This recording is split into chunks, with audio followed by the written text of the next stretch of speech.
Nizami Gəncəvi Beynəlxalq Mərkəzinin təşkilatçılığı ilə 2025-ci il martın 13-15-də 12-ci Qlobal Bakı Forumu keçirildi. Əvvəlki forumlarda olduğu kimi bu tədbirdə də dünyanın müxtəlif ölkələrinin prezidentləri, baş nazirləri, nazirləri, parlamentariləri, həmçinin sabiq dövlət və hökumət rəhbərləri, beynəlxalq təşkilatların nümayəndələri iştirak etdilər. Dünya düzəninin yenidən düşünülməsi, çağırışların fürsətə çevrilməsi mövzusuna həsr olunan bu dəfəki forum xüsusilə son zamanlar aktual olan məsələləri əks etdirdi.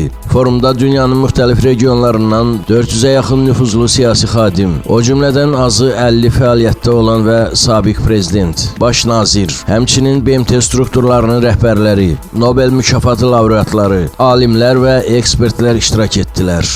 Forumun açılış mərasimində çıxış edən Prezident İlham Əliyev bildirdi ki, Qlobal Bakı Forumu qlobal gündəlikdəki mühüm məsələlərin həllində aparıcı beynəlxalq platformalardan birinə çevrilib. Dövlət başçısı Beynəlxalq Mərkəzinin üzvlərinin Azərbaycanda ötən ilin noyabrında keçirilmiş COP29 tədbirində fəal iştirakını vurğuladı. Bu fəaliyyətin COP29-un uğruna böyük töhfə olduğunu bildirdi. Ermənistan-Azərbaycan sülh prosesinə də toxunan dövlət başçısı Ermənistanın törətdiyi faciələrə, vəhşətlərə rəğmən Azərbaycanın gələcəyə istiqamətləndiyini, Cənubi Qafqazda sülhə nail olunmasının vacibliyini vurğuladı. Dövlət başçısı bir daha vurğuladı ki, sülh müqaviləsinin müəllifi Azərbaycandır. Forumda geosiyasi dəyişmələr, məsuliyyətli tərəfdaşlıq, rəqabətə qarşı, çox qütblü dünya üçün multilateralizmə yenidən baxılması və gələcək üçün BMT paktı, yeni qlobal konsensusun yaradılması mövzularında panellər təşkil olundu. Sülhə və barışığa töhfə verdiyi üçün UNESCO-nun xoşməramlı səfiri Kim Phuc Van Thiyə 2025-ci il Nizami Gəncəvi Beynəlxalq mükafatı təqdim edildi. Sülhə gedən yol,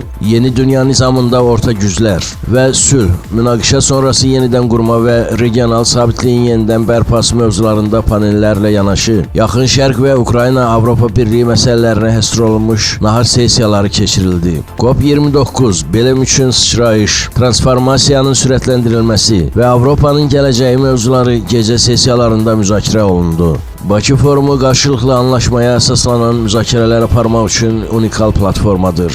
Bu mühüm beynəlxalq tədbir sülh, təhlükəsizlik və dayanıqlı inkişaf mövzularında qlobal dialoqa və əməkdaşlığa töhfə verir. Dünyada mühüm geosiyasi proseslərin baş verdiyi bir dövrdə reallaşan bu ilki forumun mövzusu isə əvvəlki forumların mövzusundan daha vacib əhəmiyyət kəsb etdi. Forum ölkəmizin beynəlxalq dialoqa verdiyi töhfəni və multilateralizmə sadiqliyini bir daha nümayiş etdirir. Azərbaycan bir daha özünü qlobal miqyasda etibarlı tərəfdaş, sülh və sabitlik naminə təşəbbüslərə ev sahibliyi edən bir dövlət kimi təqdim etdi.